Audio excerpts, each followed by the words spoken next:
You're listening to a podcast by the Center for Action and Contemplation. To learn more, visit cac.org. The Lord be with you. A reading from the Holy Gospel as written to us by Luke.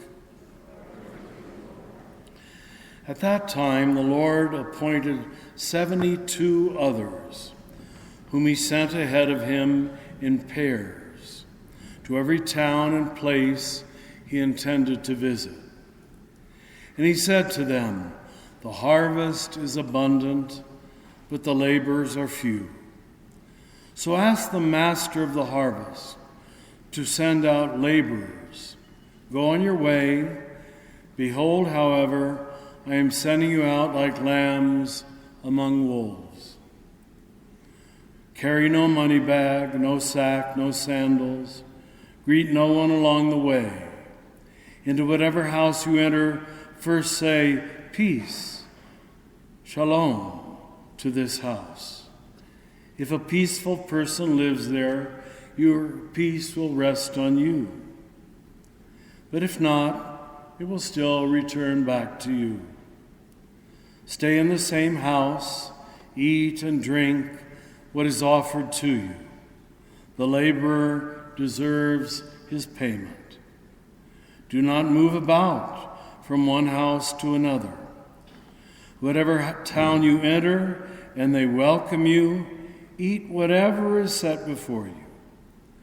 Cure the sick and say to them, 'The kingdom of God is at hand.'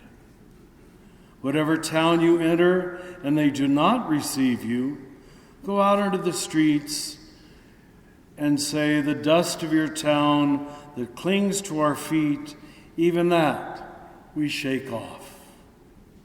You know this, yet know this. The kingdom of God is at hand. I tell you, it will be more tolerable for Sodom on that day than for that town." The 72 returned rejoicing, and they said, "Lord, even the demons are subject to us because of your name." Jesus said, "I have seen Satan fall like lightning from the sky. Behold, I have given you the power to tread upon serpents and scorpions, and upon the full force of the enemy, and nothing will harm you. However, do not rejoice because the evil spirits are subject to you.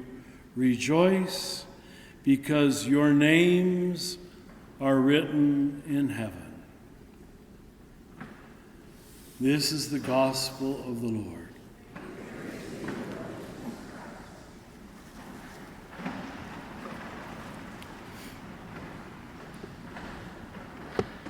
To give you a really good understanding of this really rather important gospel, we would need an hour. But I promise you I will not take that. I'll just give you what we call a tease. I hope it teases you enough. Do you know that 90 to 95% of the blessings and the curses and the warnings and the judgments and the praises that are written in the Bible are not issued to individuals. They're issued to cities and to Israel itself. Evil is first of all corporate, systemic, cultural. We see here several allusions to that. It will be more tolerable for Sodom. We thought Sodom was as bad as you could get. Apparently not with Jesus. He says the ones that it will really not be tolerable for are those who have a spirit of rejection. The only thing Jesus rejects is rejection. Check it out. And places who have an attitude of rejection, that's what we might call today a culture. So that's the word we use. And every one of you have been influenced, as have I, by all the cultures I've been a part of. The first one and the most important is your family. You tend to think like they do, or you tend to be in total reaction against them, either for good or for ill. But they're controlling the show. You want to be exactly like them, or you want to be nothing like them. And neither of those are a position of freedom. But then you add on to that, maybe in this case, your Hispanic culture, South Valley culture, Catholic culture, women's culture, men's culture. We're all given a whole set of unwritten rules. This is the way you do it. And it exercises much more influence over you than the Ten Commandments do. I'm sorry to have to tell you that, but the Ten Commandments do not really guide our lives. Once, as we see happening now, lying is legitimated and normalized, it becomes rather easy for the individual to tell lies and not feel an ounce of guilt about it. Evil and blessing are first of all held by the group. Now you see why I think it should take an hour to explain this. But most of us weren't trained to think that way. We attributed all evil. You're a bad person, you're a selfish person, you're a nasty person. Maybe you are. But I don't care much about it, because the real nastiness is held by the group. The family, the office, the school, the societies that you're a part of. And Jesus is first of all addressing the groups. Like he says, and this is rather shocking, but you can check me out. Now, if you were Protestants, you really would check me out. Because you're Catholics, you'll just take my word for it. Jesus says, "Damn you, Chorazin." That's the name of the town. "Damn you, Bethsaida. Damn you, Capharnaum." All names of cities. Woe to you, Jerusalem. It's the collective that he is trying to change. And that's what this advice is about. Now, let's just pick out several examples. First of all, he sends his disciples 2 by 2. Why? Because the message is about relationship. And relationship can only be communicated by 2. One, like me standing here, it's just a lone preacher. Why should you believe me? But watch how I relate to other people. Then you know who I really am. And that's true of every one of you in this room. And the gospel message is not about believing ideas, it's how you relate. And cultures are created by people who are given rules of relationship. They're largely unconscious. They're largely silent. We just pick them up. In this school, it's okay to say curse words, let's say. In this school, it's okay, or in this family, it's okay to talk about other people, which we call gossip. I know families where that's completely unacceptable. You never talk about another person if they're not sitting right there in front of you. And I know an awful lot of families that's about all they do, is talk about people who are not in the room. That's a cultural agreement. That's where we sin first. And it doesn't feel like sin. Thomas Aquinas said, we only choose an apparent good. We first of all agree that it's not bad, and then we all do it without an ounce of guilt. War itself. War is good if it's protecting America. Kill all the people you can. Kill thousands. It's wonderful. We'll have a parade in your honor. as we learned a couple of days, or was that yesterday?